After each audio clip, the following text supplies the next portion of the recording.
Today we're making the most delicious chicken noodle soup. Salty, umami, and packing a hell of a lot of flavor. You're for sure gonna be glad you clicked on this video.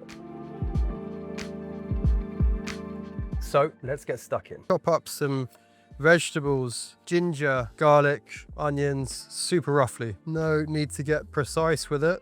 No need to peel the ginger or the garlic or the leeks that I've just seen over there.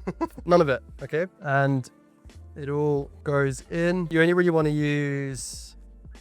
Fuck me, that's a hard leek. Jesus Christ. You only really want to use this part of the leek unless you're washing out the rest of it. You can have the skin going into this, but you don't really want to get any dirt going into it. And that's just going to help cook us down a lovely broth, which we're not going to have to worry about the skins or anything like that with, because we're going to sieve it all out. From here, we're going to add a good few liters of water. I'm just going to get this on the boil, but before I do, 2 cubes of chicken bouillon. Yes, you can do it the proper way, make your own stock, do all of that, but we're trying to make delicious food which tastes incredible and it's quick and easy to do. Okay, so these are a great little flavor hack. I personally got a soft spot for them. I absolutely love it.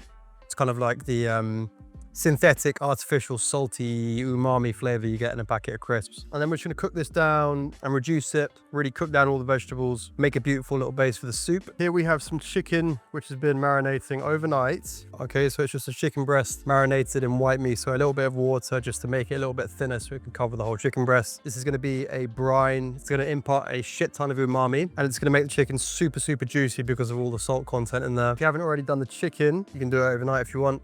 Just do it now if you haven't. This will still take a little bit to cook, and doing this will still go a super long way to the end result of the dish. And then I'm gonna get the noodles, we can have a look at them and decide which ones we want to use. Whenever I go to Lisbon up north, there's an Orient supermarket there. I just get a ridiculous amount of noodles. We can have a look at which one to cook with. These shrimp egg noodles look pretty amazing. Oh my God, there's actually shrimp in them. Shrimp egg inside the noodle.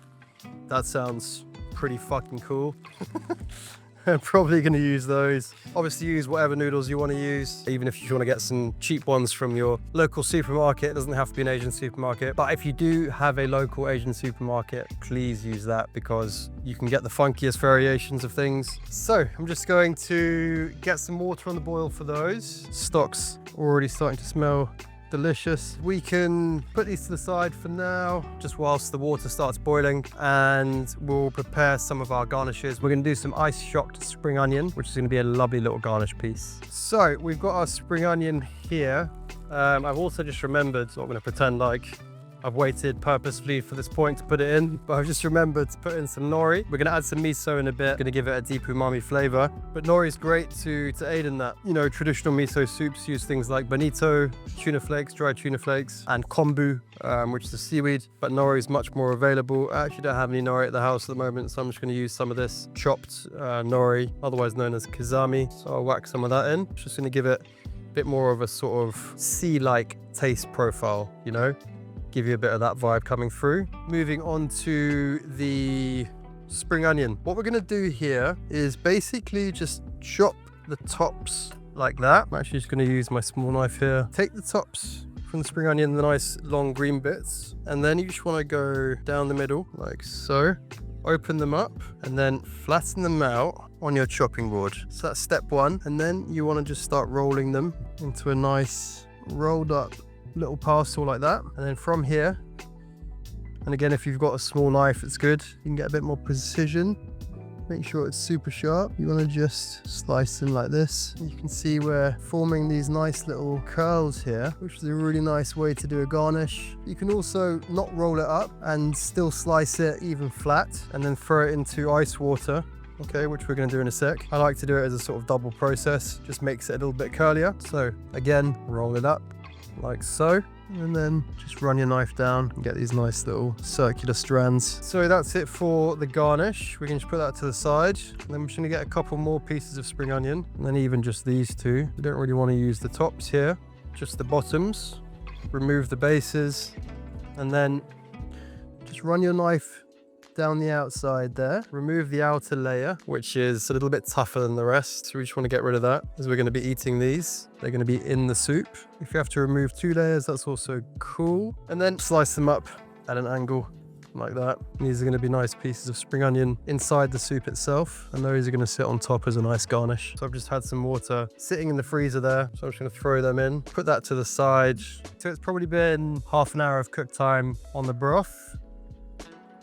Everything's cooked down nicely, infused. You can see it's gone a sort of murky marsh green from the nori or kizami. Okay, so just going to strain this out, bring it back, and then we'll start building in some more flavors once it's clean and sieved out. So we're going to bring that back into the fold in a second, but before we do, we're going to get a pan on here, get this going, and then we're going to start cooking our noodles as well. So I'm probably just going to take, let's say, 2 nests there, get that into boiling water, and whilst the noodles are boiling away, we are going to fry some shimeji mushrooms. Absolutely love these Japanese shimeji. Just look at these mushrooms. Absolutely incredible. Love them. Beautiful, nutty flavor profile, great texture, and they look pretty cool as well. So we're going in with Nobu butter there, a little bit of vegetable oil. You want them kind of medium heat, nothing too dramatic, otherwise the butter will burn. Nothing too faint, otherwise you're not really going to get a nice caramelization on them. Mushrooms and butter, what a beautiful combo. I'm a full butter convert. Used to be a bit healthier and not really cook with it too much, but then started working at Nobu, and it sort of just opened my eyes and my mind to the sort of Japanese fusion style, right? Where you're cooking with soy sauce, you're cooking with yuzu, but then you're also cooking with truffle, you're cooking with butter, you're cooking with parmesan. And that's that sort of hybrid and marrying of the 2 worlds, of the East and the West, and using the best of both worlds, basically. So it's a delicious fusion style. Obviously, butter's not traditional in Japanese food, but it's really great with soy sauce, really delicious with miso. Yeah, something quite special. Okay, so at this point here, right, I'm just going to add a little bit of soy sauce. Not too much, just a tiny bit. Give it that saltiness, give it that sort of final caramelization. And like I say, once you hit the soy with the butter, fuck, is just too good. Just been sort of 20 seconds or so with the soy and the butter, and we can then just take these off, put them into a bowl here, and we'll bring these back into the story in a little bit. So pan goes back on the heat. We're going to put the mushrooms to the side, and then we're going to whack our chicken breast in the pan as well and get that cooked off as well. Whilst the noodles are going, we've got the broth sorted, ready for some miso, and we're looking good. All right, so chicken marinated in the white miso, that's also going to go in. If you're using the same pan, which I am, because being honest, I'm lazy, can't be asked to use a new pan or clean it. There'll also be some nice butter, some mushroom flavor there. But if you are using that same pan, don't go too hot, because you've still got a lot of butter and soy, both which can burn. So I'm just gonna cook that for 3 minutes probably on that side. You can see there, it's starting to get some lovely caramelization on it, soaking up all of that butter, all of that oil. Okay, so I'm just gonna turn it over there. So I've got a bit of a thicker piece here that I haven't butterflied. A little trick that I like to use to get this bit to cook as evenly as this bit here is just to bring it here. So you've got some surface contact here with the side of the pan, as well as the bottom of the pan. That's kind of cooking on all sides at the thickest part. So I'm just gonna leave it there for a few more minutes. And just quickly, that's what our broth's looking like at the moment. Okay, so we've got all of the vegetable and the nori and the stock sieved out of it. We're just left with this sort of clear, murky broth here, which we're gonna add some white miso to as well. Whilst the chicken's finishing off there, I'm gonna put in the white miso. So just a heaped tablespoon with miso like so. So I can take this to my hob over there and just keep cooking it down a bit. Okay, this is perfect. Chicken's done, beautiful. And the miso at this point would have been fully dissolved into our clear broth, which has just completely changed the appearance of it. Of course, the flavor as well. You can just sort of see blooms of the miso coming through there. It's time to start throwing this all together. We're gonna take the spring onions from earlier and some nice good ladles of our broth, which is just going to cook down, or it's going to reduce the sort of oniony harshness just with the residual heat of this on the spring onion there. We can take our broth to the side now, save that for later, and then some of these prawn egg noodles. Cannot wait to get stuck into this. Here we go. Look at this. Beautiful. And we can just take a few pieces of the shimeji mushrooms cooked in that butter soy, And then we're just gonna slice this chicken breast at an angle here. You just take your knife at a diagonal angle, slice it like so. Look at this, it looks absolutely stunning. Right, so chicken goes on next. And then as an optional touch, before we move on to our garnishes, just gonna get some chili oil here that I made the other day. Very easy, I'll do a recipe on that soon. So we're just gonna do a few dots around the outside here. Then some of that curled spring onion. You can see a bit of a faff.